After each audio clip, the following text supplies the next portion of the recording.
In 2018, I tried starting a YouTube channel. I had a background in film and commercials, so I just assumed I needed the very best gear. But I was so focused on the technicalities that I actually forgot to talk to the audience. Every time I hit record, I felt nauseous because I felt I had to perform for the equipment. I was obsessed with production value, but it actually turned to be a huge block. Every time an idea struck, I had to set up, move lights, check focus, troubleshoot audio, make flashy transitions, and by the time I hit record, that spark was gone. YouTube isn't about one great video, it's about hundreds of good videos that build the channel. And I was focusing on the image rather than the message. I realized I was chasing views through the pixels, while the creators I respected were chasing connection through a message. I was stuck repeating talking points where they were adding to the bigger conversation. So as I refined everything, I really thought about what is actually a starter kit for 2026. And I've been on a mission ever since to prove that you can build a high-end YouTube presence using the 30-second setup rule.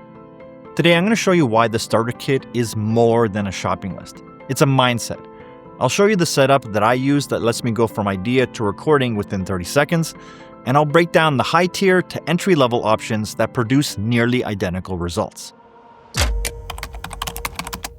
Here's the harsh truth. If you're starting from scratch, your gear really doesn't matter as much as the mindset you bring to every video. But let's look at two paths you can take, the high tier and the entry level.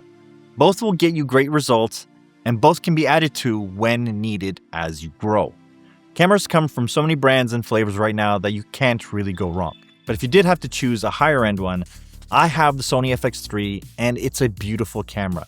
It's my main studio camera. The reason I have it is because I do a lot of paid professional shoots.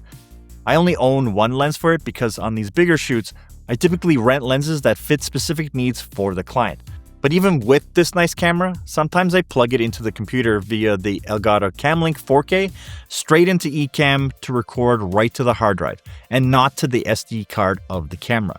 This allows me to get right to the edit right after a record. No transferring footage needed. And you can use other software like OBS or Meld Studio to record directly to your computer for free. But if I wasn't doing these professional shoots, the Sony FX3 would be a hard sell if I was only doing YouTube content. And this is where the Canon R8 is a beautiful entry-level full-frame camera. It's light, and it's the camera that I grab for most of my YouTube videos, especially for B-roll or when I'm away from the studio, especially when I travel.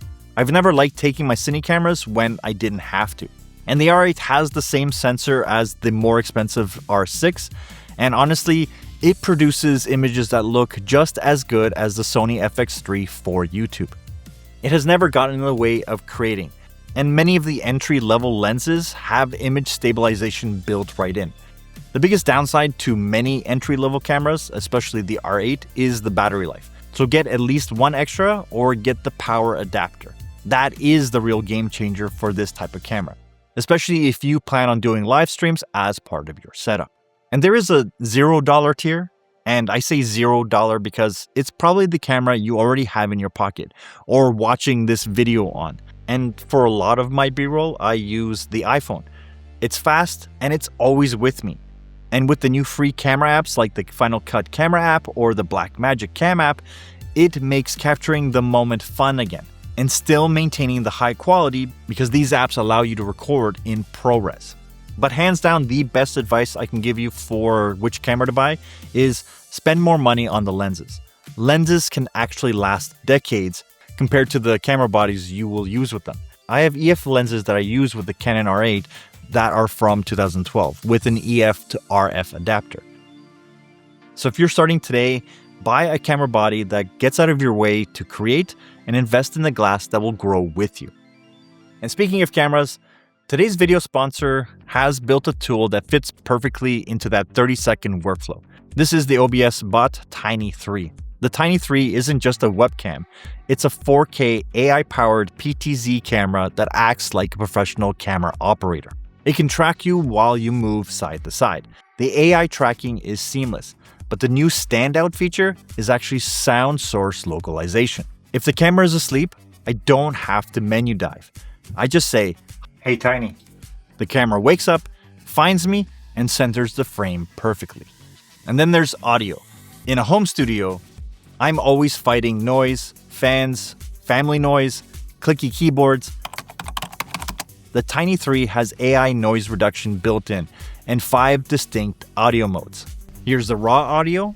This is with no noise reduction turned on. And this is with noise reduction turned on.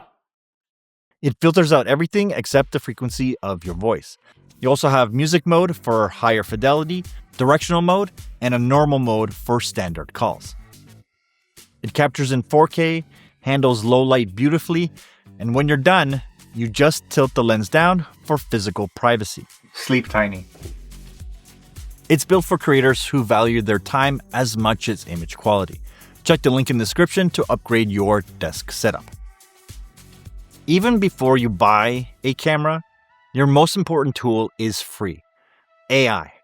I like to use Google Gemini as my creative partner, not for the AI slop, but for structure. I'll do a massive brain dump of thoughts and ask it to find the narrative on a topic I'm thinking about. I'm used to working with professional writers on big projects. They are masters of finding a way to say something in 3 words instead of 10. And Gemini does this now for me with YouTube content. It helps me find a story arc, refine the points that I'm thinking of, and ensures that I'm not repeating myself with points I've already talked about.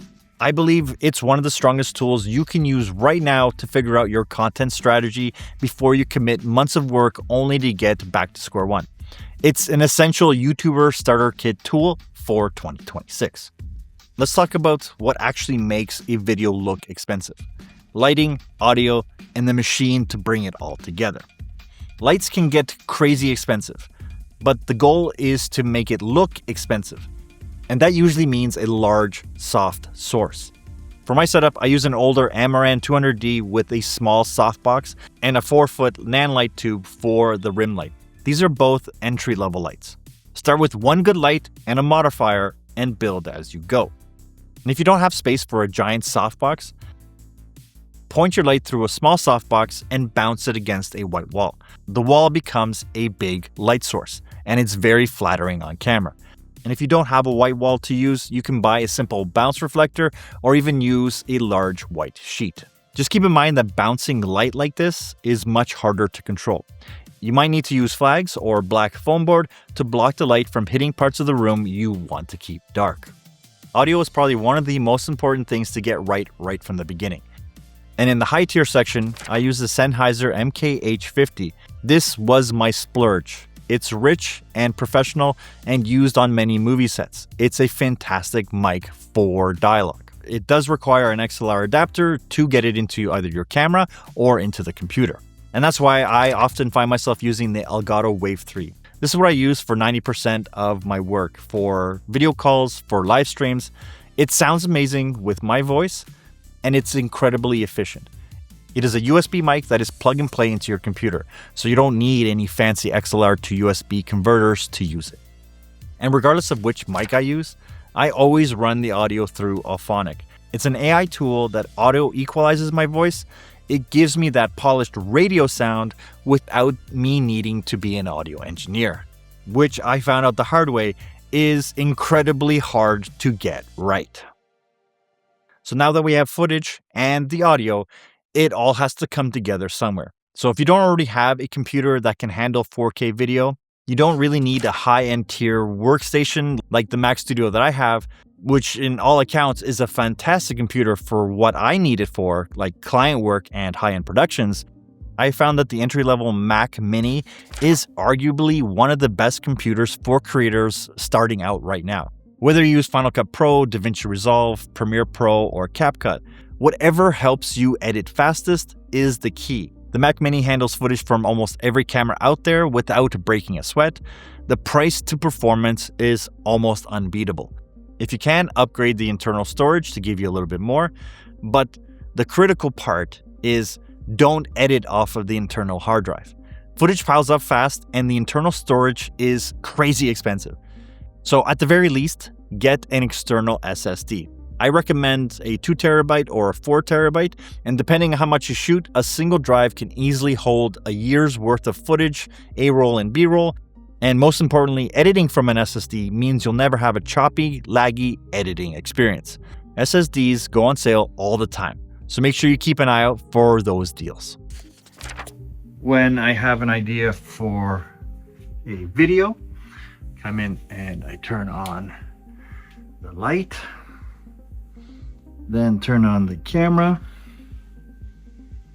turn on the backlight, which is just attached to the ceiling so there's no stands.